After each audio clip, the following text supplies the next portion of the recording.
And capital budgeting.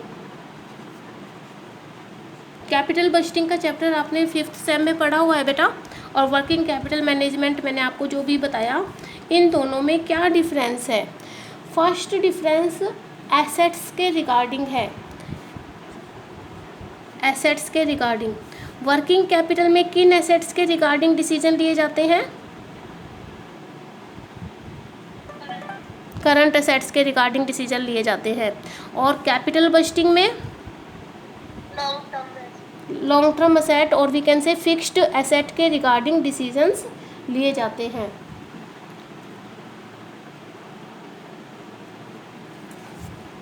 Second, objective को लेके इनमें डिस्टिंक्शन किया जा सकता है। वर्किंग कैपिटल मैनेजमेंट का ऑब्जेक्टिव क्या होता है बेटा? कि वर्किंग कैपिटल का एडिक्वेट अमाउंट बिजनेस में मेंटेन किया जा सके, ना तो ज़रूरत से ज़्यादा वर्किंग कैपिटल हो और ना ही ज़रूरत से कम वर्किंग कैपिटल हो, ताकि बिजनेस की लिक्विडिटी मेंटेन की जा सके और प्रॉफिटेबिलिटी को इंक्रीज किया जा सके। और कैपिटल बस्टिंग डिसीजंस का ऑब्जेक्टिव क्या होता है कि हम उन लॉन्ग टर्म प्रोजेक्ट में, उन लॉन्ग टर्म एसेट्स में पैसा इन्वेस्ट करें जो हमारे बिजनेस की प्रॉफिटेबिलिटी को मैक्सिमाइज़ करें, शेयर होल्डर के वेल्थ को मैक्सिमाइज़ करें और जिनकी नेट प्रेजेंट वैल्यू पॉजिटिव हो। जो थर्ड पॉइंट ऑफ डिस्टिंक्शन है that is on the basis of effect. जो वर्किंग कैपिटल मैनेजमेंट डिसीजन है ये शॉर्ट टर्म एसेट्स से रिलेटेड डिसीजन है, तो इनका जो इफ़ेक्ट है वो लॉन्ग टर्म पे नहीं पड़ता है, ज़्यादा लंबे समय तक इनका इफ़ेक्ट नहीं पड़ता है। अगर हमारा वर्किंग कैपिटल किसी एसेट से रिलेटेड कोई डिसीजन गलत हो भी गया, जैसे मान लो किसी डेटर को हमने पैसा उधार दे दिया, सामान उधार सेल कर दिया, जब डेटर ने हमें पैसा वापस नहीं दिया, बैड डेट्स हो गया, तो आगे फ्यूचर में उसको हम नहीं उधार देंगे। तो कहने का मतलब है अगर हमसे कोई गलत डिसीजन हो भी जाता है वर्किंग कैपिटल मैनेजमेंट के रिगार्डिंग, तो उसका इफ़ेक्ट या इम्पैक्ट लॉन्ग टर्म तक नहीं पड़ता है। लेकिन जो कैपिटल बस्टिंग डिसीजन है ये लॉन्ग टर्म एसेट्स से रिलेटेड डिसीजन है, और एक अगर गलत डिसीजन ले लिया जाए तो उसको, वो बिजनेस को काफ़ी लंबे समय तक अफेक्ट करता है। नेक्स्ट जो डिसीजन है, जो बेस ऑफ डिफरेंस है that is रिपीटिटिवनेस।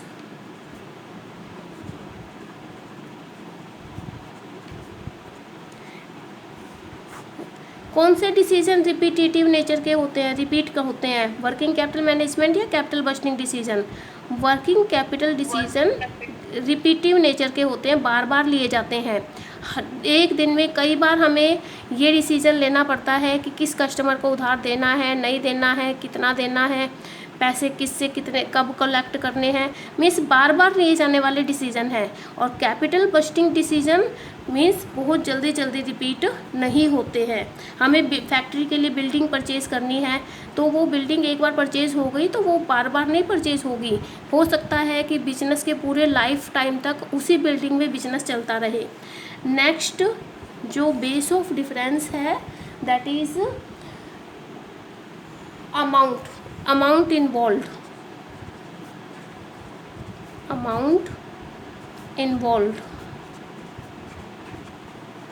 Working capital management decision में कम अमाउंट इन्वॉल्व होता है, कम पैसे इन्वॉल्व होते हैं।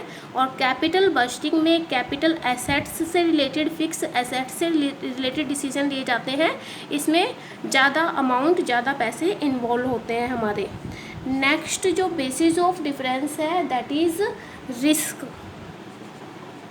रिस्कीनेस के रिगार्डिंग डिफरेंस है। जो वर्किंग कैपिटल मैनेजमेंट डिसीजन होते हैं वो ज़्यादा रिस्की नहीं होते हैं। एक बार कोई गलत डिसीजन ले भी लिया जाए तो फ्यूचर में उसको सुधार लिया जाता है और बिजनेस के लाइफ को ज़्यादा रिस्क नहीं होता है। लेकिन जो कैपिटल बस्टिंग डिसीजन होते हैं बहुत रिस्की डिसीजन होते हैं, क्योंकि फ्यूचर की अर्निंग का हमें अंदाज़ा लगाना पड़ता है कि कोई कैपिटल असेट फ्यूचर में 10 साल तक रिटर्न देगी तो 10 साल में कितने रिटर्न देगी, और फ्यूचर अनसर्टेन है, फ्यूचर रिस्की है, तो कैपिटल बस्टिंग डिसीजन में पैसा भी ज़्यादा लगता है, तो ये डिसीजन रिस्की नेचर के होते हैं। कई बार अगर हम कोई बड़ा डिसीजन ले लें और वो हमारा गलत हो जाए तो बिजनेस के बंद होने तक की नौबत आ जाती है। तो रिस्की नेचर होता है वो कैपिटल बस्टिंग डिसीजंस का होता है। वर्किंग कैपिटल डिसीजन कंपैरेटिवली कम रिस्की होते हैं। और नेक्स्ट जो बेस ऑफ डिफरेंस है दैट इज़ सिंप्लिसिटी। किसको लेना ज़्यादा सिंपल होता है, वर्किंग कैपिटल डिसीजन को या कैपिटल बस्टिंग डिसीजंस को? वर्किंग कैपिटल मैनेजमेंट से रिलेटेड जो डिसीजन होता है उनको लेना इजी होता है। उनको मान लो हमारा सेल्स मैनेजर है वो ही डिसाइड कर लेगा, सेल्स पर्सन ही डिसाइड कर लेगा कि किस कस्टमर को उधार देना है, किसको नहीं देना है, किससे पैसा कब कलेक्ट करना है, कितना रॉ मटेरियल रखना है। तो ये बहुत ज़्यादा मुश्किल डिसीजन नहीं होते। लेकिन जो कैपिटल बस्टिंग डिसीजन होते हैं लॉन्ग टर्म एसेट से रिलेटेड होते हैं, ज़्यादा पैसा इन्वॉल्व होता है, फ्यूचर की अर्निंग का आइडिया लगाना पड़ता है, गलत डिसीजन बिजनेस को ही बंद करवा सकते हैं। एक बार डिसीजन लेने के बाद ज़्यादा लॉस उठाए बिना उनको हम रिवर्स नहीं कर सकते। तो इन सब फीचर के कारण वो डिसीजन बहुत कॉम्प्लेक्स हो जाते हैं। बहुत एनालिसिस करने के बाद और सोच विचार करने के बाद वो डिसीजन लिए जाते हैं, तो वो उतने सिंपल नहीं होते हैं। Next topic is analysis of working capital.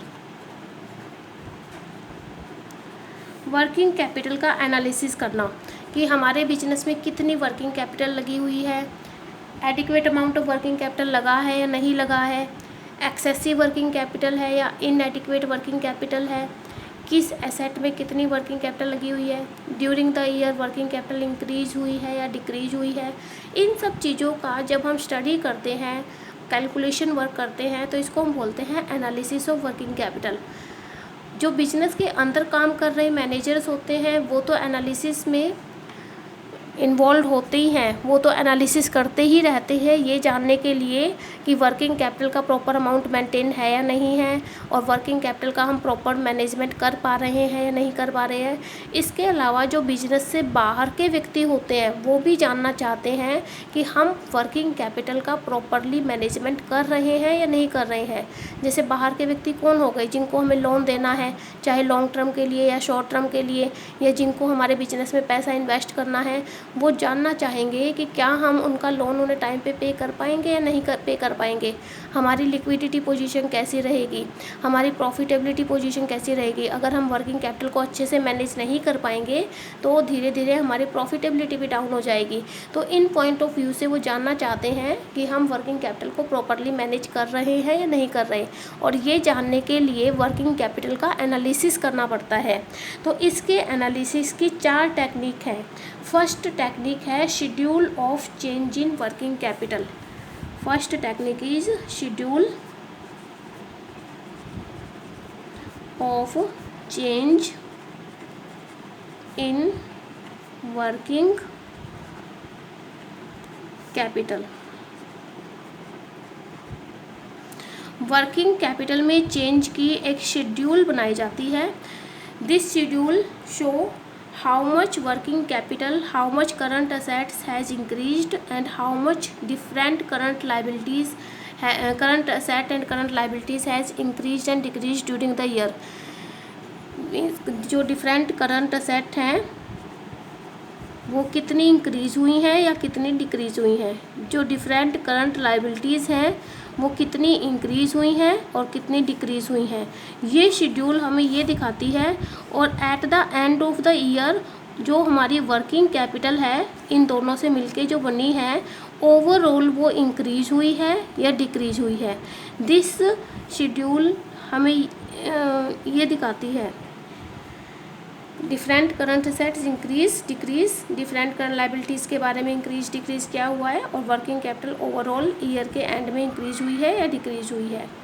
Next जो टेक्निक है वर्किंग कैपिटल एनालिसिस करने की that is ratio analysis. Ratio analysis ratio analysis भी हम पढ़ चुके हैं, फिर भी एक बार दोबारा बता देती हूँ। इसमें दो टाइप की रेशियो की स्टडी की जाएगी, एक लिक्विडिटी रेशियो की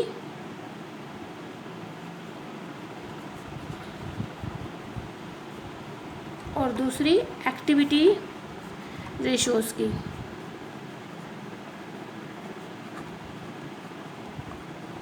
लिक्विडिटी रेशियो में तीन टाइप की रेशियो हो जाएंगी, एक current ratio.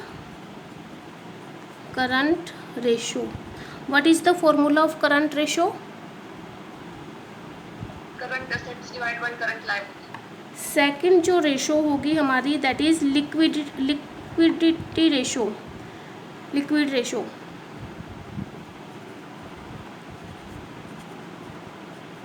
What is the formula of liquid ratio, और we can say quick ratio?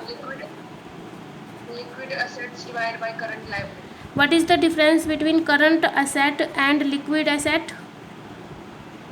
इन दोनों में क्या? में से हमारी इन्वेंटरीज होती है, जो मार्केटेबल सिक्योरिटीज होती है, उनको माइनस कर देते हैं। क्या माइनस करेंगे? इन्वेंटरीज और जो अदर जो मार्केटेबल। नहीं बेटा, मार्केटेबल सिक्योरिटीज नहीं, inventory and prepaid expenses. Current asset minus inventory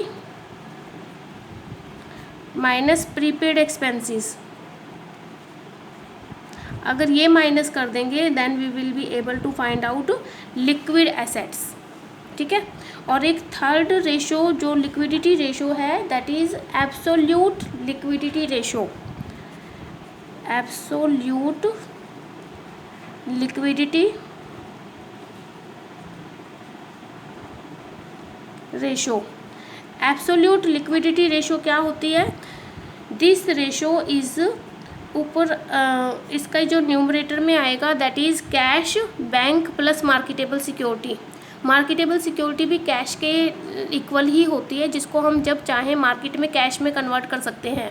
तो ऊपर हमारी एब्सोल्यूट लिक्विड एसेट आ जाएंगी। एब्सोल्यूट लिक्विड एसेट में केवल तीन एसेट इंक्लूड होंगी, cash, bank balance and marketable security, और नीचे हमारी करंट लायबिलिटी आ जाएगी। इसको हम बोलेंगे एब्सोल्यूट लिक्विडिटी रेशो। तो लिक्विडिटी रेशो में तीन टाइप की रेशो हम कैलकुलेट करेंगे, करंट रेशो, लिक्विड रेशो और quick ratio, and third is absolute liquidity ratio. और एक्टिविटी रेशो जो हमें वर्किंग कैपिटल एनालिसिस करने में हेल्प करेगी, वो भी काफ़ी टाइप की कैलकुलेट की जाएंगी। इसमें जो फर्स्ट रेशो है that is working capital turnover ratio. Working capital turnover ratio, what is this ratio? ऊपर cost of goods sold upon working average amount of working capital, और एवरेज नहीं निकाल पा रहे तो खाली working capital, cost of goods sold upon working capital. ये जो टर्नओवर रेशियो है ये टाइम्स में आएंगी। और कौन सी एक्टिविटी रेशियो हो जाएगी हमारी? Stock turnover ratio. Stock turnover ratio. Stock turnover ratio का फॉर्मूला क्या हो जाएगा?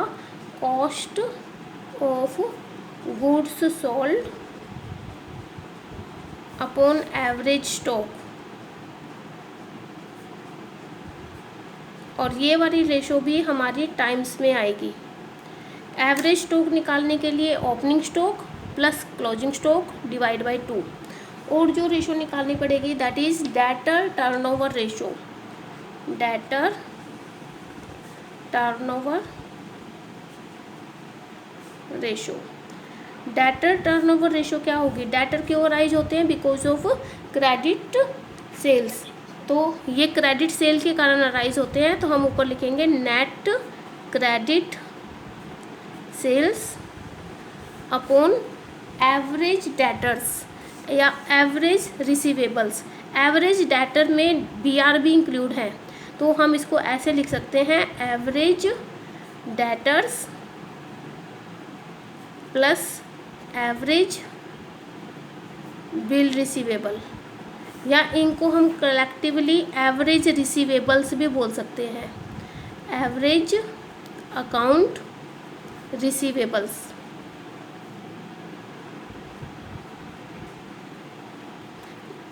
डेटर टर्नओवर रेशो का मतलब ये नहीं है कि खाली डेटर लेने हैं, इनमें बिना कहे बी आर इंक्लूड है, एवरेज डेटर अब प्लस एवरेज बी आर। और एक हम निकालते हैं average collection period, average collection period. Average collection period का मतलब है ओवरऑल ऑन एन एवरेज कितने दिनों के बाद हमें अपना पैसा डेटर से कलेक्ट हो जाता है। इसका फॉर्मूला है net credit sale, net credit sales इस या 360, इसको एक शॉर्ट फॉर्मूले से करते हैं। अगर डेज में निकालनी है तो 365 upon debtor turnover ratio, 365 upon debtor turnover ratio, ये डेज में आ जाएगी।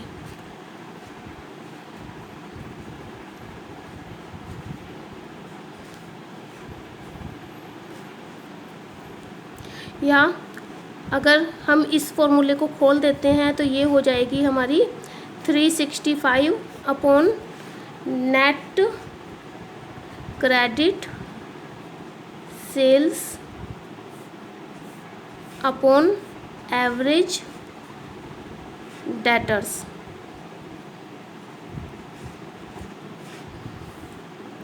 ये इधर हो जाएंगे average debtors upon 360 net credit sales